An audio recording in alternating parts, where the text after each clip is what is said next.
Welcome to The Explainer. Let's dive right in, because today we are exploring the totally fascinating chemical duality of frankincense. For over 5,000 years, this resin has been burned in temples and applied to skin, but modern molecular biology is actually just now catching up to why it works. And as we're going to see, it's this brilliant story of two very different types of chemistry hiding inside the exact same tree.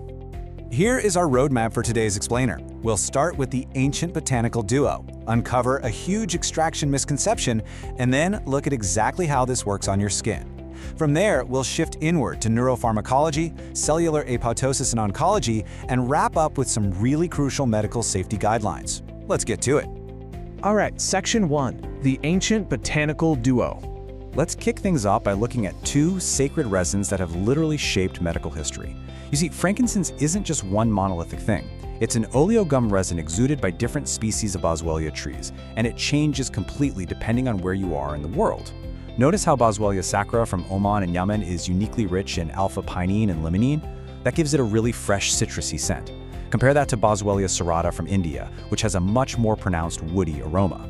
The geography completely alters their volatile compounds, which means, biologically speaking, different species do completely different things. And for millennia, frankincense was the ultimate team player. It was almost always paired with myrrh. In fact, in traditional Chinese medicine, they're actually prescribed together as a single formulation, a drug pair called ruzhang and moyal. Ancient medical texts from Egypt to China consistently predicted modern synergistic chemistry just by combining these two specific resins. They knew intuitively that frankincense and myrrh worked better together than apart, creating this incredible chemical synergy that we're only now proving in the lab. Moving on to Section 2, the Great Extraction Misconception. Okay, this brings us to what is arguably the biggest misunderstanding in modern aromatherapy and skincare today. Are you really getting boswellic acids in your essential oil? It is a massive industry blind spot. People go out and buy frankincense essential oil specifically for its heavy-hitting anti-inflammatory properties, but they're actually getting exactly zero of its famous boswellic acids. No way, right? Well, it all comes down to the physics of how it's processed. So the absolutely crucial point here is this chemical duality. Steam distillation, which is how we make essential oils, only captures light, volatile monoterpenes, things that easily evaporate and smell amazing, like alpha-pinene. But boswellic acids, they're heavy, non-volatile triterpenes. They literally cannot be lifted by steam. To get those deeply restorative structural compounds, you need solvent or whole resin extraction. If you're just using a standard steam-distilled essential oil, you're getting the scent and the surface-level healing, but absolutely none of that heavy cellular therapy. Take a look at this number, 30. That is how many days it takes for a proper whole resin infusion. If you want the real, full-spectrum benefits for your skin, you literally have to soak the raw resin in a carrier oil, like moringa seed oil, for a full 30 days. This incredibly slow process is what truly draws out those heavier, restorative boswellic acids that steam just completely leaves behind. So the big takeaway here? The extraction method completely dictates the medical benefit. Section 3. Dermatological mechanisms and synergy.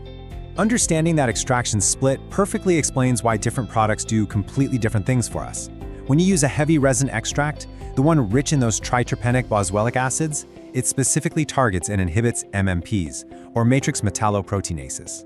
Think of these enzymes like tiny molecular scissors that snip away and break down your skin's structural collagen and elastin. By stopping these MMP enzymes in their tracks, heavy frankincense extracts act like a physical shield, protecting your skin's architecture from degrading over time. But wait, remember that chemical duality? The light, volatile essential oils, the ones without the boswellic acids, work entirely differently, and it's honestly just as fascinating. They speed up wound healing by downregulating an enzyme called caspase 3. Basically, this prevents excessive apoptosis, or programmed cell death, of fibroblasts and keratinocytes right at the wound site. In simple terms, it stops the friendly fire, preventing the excessive death of the very cells desperately trying to rebuild your tissue. It's the ultimate tag team for dermatological repair. Which brings us to Section 4, Neuropharmacology and Emotional Regulation. Beyond the skin, let's explore how the burning of these ancient resins interacts directly with our brain chemistry. This is where ancient temple rituals meet modern neuroscience. When frankincense is burned, it releases a compound called incensole acetate. This compound literally crosses over into your brain and acts as a potent trigger for these specific TRBP3 receptors. Activating these channels mediates robust anti-anxiety and emotional regulation effects, meaning the 5,000-year-old spiritual use of burning frankincense isn't just symbolic, it is a proven biological intervention to induce calm. And hey, it's not just about anxiety. A clinical trial tested this specific balance of monoterpenes, which you can see is heavily dominant in alpha-theogenine, on human subjects.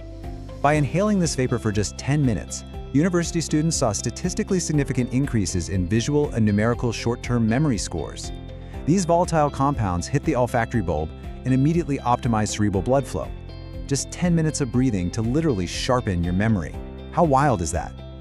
All right, Section 5, Cellular Apoptosis in Oncology. Now we're going to shift over to clinical research, impartially examining how these precise compounds interact with abnormal cellular growth. And notice how extraction temperature changes everything once again. In cancer research, specifically with breast cancer cell lines, scientists discovered that hydrodistillation at 100 degrees Celsius pulls heavier diterpenoids, yielding a fraction with highly targeted cytotoxic activity. Conversely, extraction at just 78 degrees only pulls light monoterpenes and has much lower anti-proliferative potential. Hotter extraction yields heavier molecules that show selective toxicity towards certain tumor cells, while completely preserving normal healthy cells. Let's see exactly how this builds into an active defense.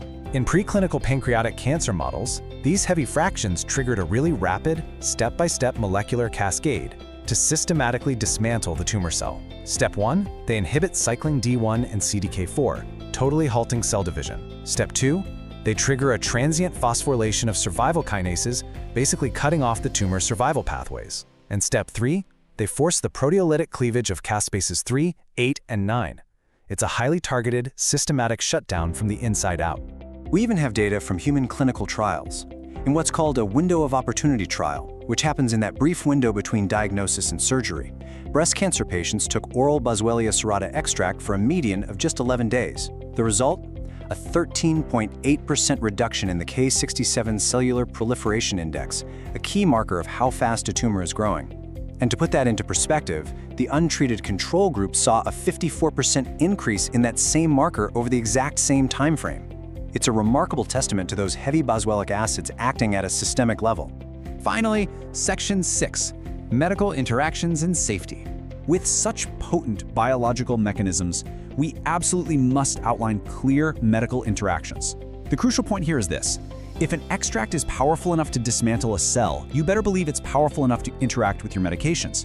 Because heavy frankincense extracts strongly inhibit cytochrome P450 liver enzymes, they dramatically slow down how fast your body clears other drugs. Mixing it with warfarin risks severe bleeding, with diazepam, prolonged sedation, with amitriptyline, cardiac toxicity. It can even neutralize immunosuppressants. This is exactly why heavy Boswellia extracts command the respect of a true pharmaceutical.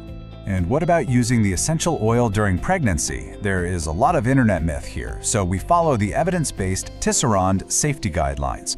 First trimester, avoid it entirely during delicate embryonic organogenesis. But later on, in the second and third trimesters, toxicologists agree it is completely safe for topical use if, and this is a big if, you strictly dilute it to a 1% ratio in a carrier oil. So caution early on, strict dilution later. I'll leave you with this provocative thought. How does modern molecular science continually validate the intuition of 5,000-year-old healing traditions? From Egyptian wound care to Chinese drug pairs, they knew it worked. Today, we finally know why. And knowing exactly how a plant is extracted, whether you're capturing the light, mood-altering scent of the vapor, or the heavy, cell-altering power of the resin, is the ultimate key to unlocking that botanical wisdom. Keep asking questions, keep looking at the science, and thanks for joining us on this explainer.